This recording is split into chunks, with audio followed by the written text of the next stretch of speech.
Bonjour à tous. Une fille sur l'un des réseaux sociaux demande et dit : « Je suis une fille qui souffre de la paralysie du sommeil depuis des années, cela m'arrive au moins une fois par semaine et jusqu'à présent, je ne parviens pas à en comprendre les causes exactes ni même à les prévenir. Ce qui m'a permis de supporter pendant longtemps, c'est ma croyance totale que la paralysie du sommeil n'est pas due à des djinns de l'autre monde comme on l'entend souvent, car cela m'arrive à différents moments de la journée, le matin, le soir et à l'aube. J'ai donc supposé que cela pourrait être un problème médical, rien de plus. Mais récemment, j'ai eu une expérience qui m'a fait hésiter un peu sur mes convictions. Ces derniers temps, j'ai commencé à penser que cela pourrait être dû à des djinns. En effet, une nuit, j'ai été victime d'une paralysie du sommeil effrayante où je rêvais qu'une femme vêtue d'un costume noir me chassait, moi et ma sœur, et nous étions terrifiés. Quand je me suis réveillé de ce rêve, j'ai réalisé que ma sœur était toujours à mes côtés, mais elle était triste et pleurait, ce qui était étrange car ma sœur était décédée il y a de nombreuses années. J'avais l'impression d'être dans un rêve. Ensuite, quelques événements tristes se sont produits et le rêve s'est terminé, et j'ai commencé à ressentir la paralysie du sommeil ou l'immobilité. J'ai senti une main appuyée sur ma tête et mon épaule, elle se rapprochait de moi calmement, puis s'éloignait. Sa texture était étrange, ressemblant à du caoutchouc noir. Après un combat continu, j'ai finalement rompu la paralysie du sommeil. Mais ce qui est étrange dans cette histoire, c'est que lorsque je me suis réveillé, j'ai découvert une douleur dans mon épaule là où la pression était, et maintenant je ne sais pas quelle en est la raison. Est-ce que ce que je traverse est dû à une cause organique ou à une influence satanique ? Et surtout, comment m'en débarrasser ?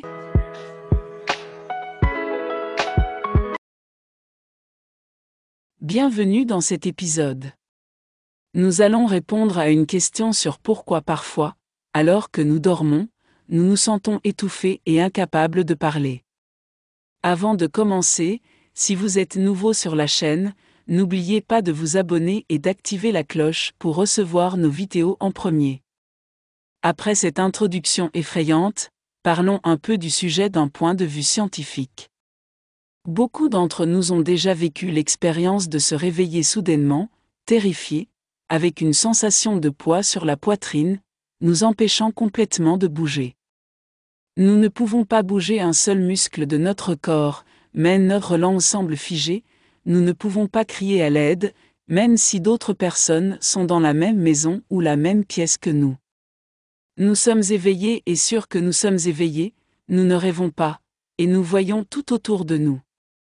Nous pouvons même entendre les voix des membres de notre famille venant de la pièce voisine. Malgré cela, nous ne pouvons pas nous lever de notre lit et nous débarrasser de la chose effrayante qui nous contrôle complètement, de la tête aux pieds. Soudain, tout cela se termine, et notre corps se libère soudainement. Ce que nous avons décrit s'appelle scientifiquement la paralysie du sommeil. En réalité, ce n'est pas considéré comme une situation d'urgence dans la vie humaine en général, car les gens l'ont décrit à travers les siècles.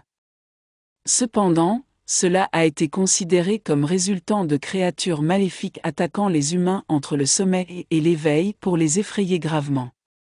L'une des représentations les plus célèbres de la paralysie du sommeil était dans une peinture de l'artiste britannique Henry Fuseli datant de 1781, où un être étrange est assis sur la poitrine d'une personne endormie. La paralysie du sommeil a également été décrite dans des écrits de la littérature mondiale, comme ceux de Shakespeare, qui l'ont décrite comme une vieille femme maléfique. Des tentatives ont également été faites pour fournir une description clinique de la paralysie du sommeil au XVIIe siècle, par le biais d'un article scientifique publié par certains médecins dans le journal de la Royal Society of Medicine. Cela signifie que la paralysie du sommeil est enracinée dans les sociétés humaines depuis longtemps et n'est ni quelque chose de nouveau ni une invention récente.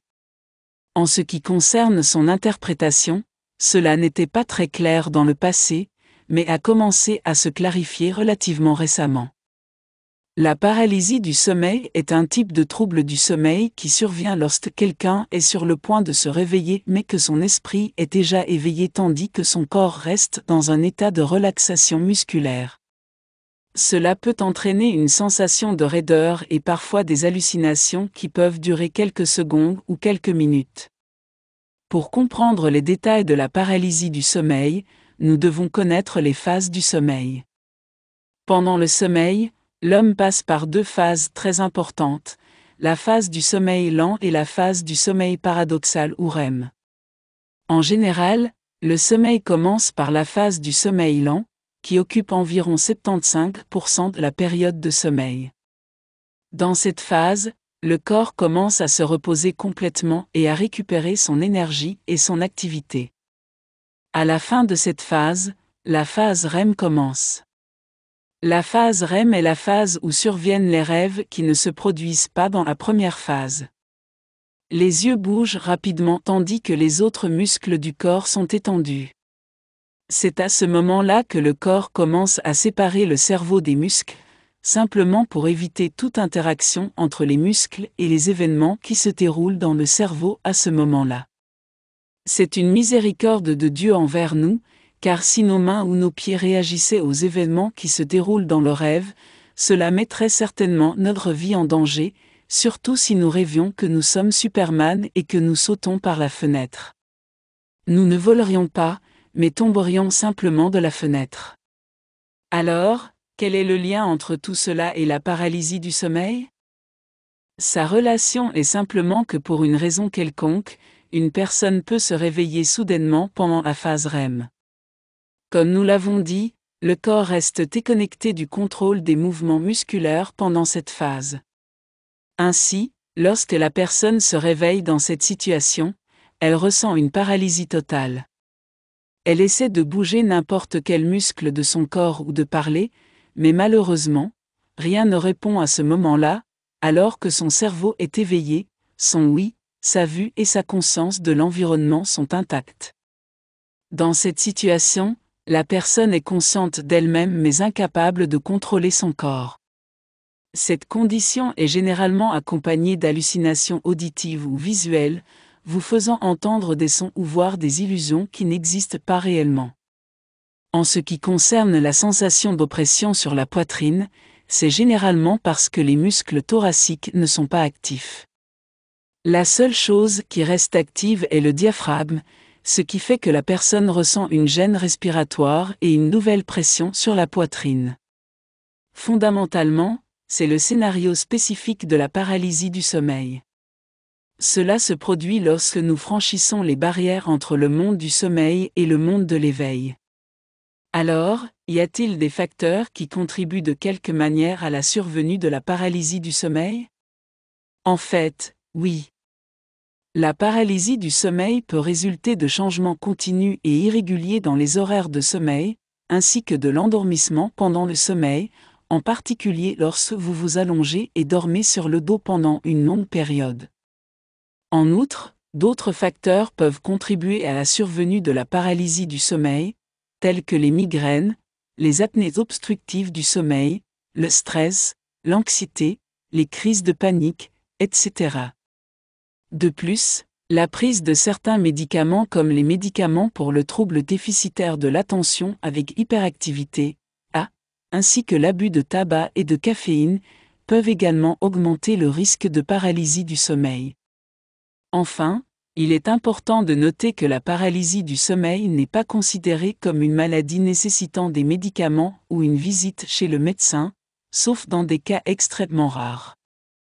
Par conséquent, une personne peut éviter la paralysie du sommeil en suivant des étapes simples. Les experts recommandent aux personnes qui font souvent face à la paralysie du sommeil de fixer des heures de coucher et de réveil spécifiques, même les jours de congé. De plus, le lit doit être propre et confortable, et les vêtements de nuit doivent également être confortables. Il est également recommandé de réguler le temps de la sieste, avec une durée de sieste ne dépassant pas 1h30. Enfin, évitez les stimulants et la caféine avant de dormir, évitez complètement les boissons alcoolisées, et il est également préférable de ne pas dîner juste avant de dormir, mais plutôt 2 heures avant le coucher. Enfin, une dernière recommandation.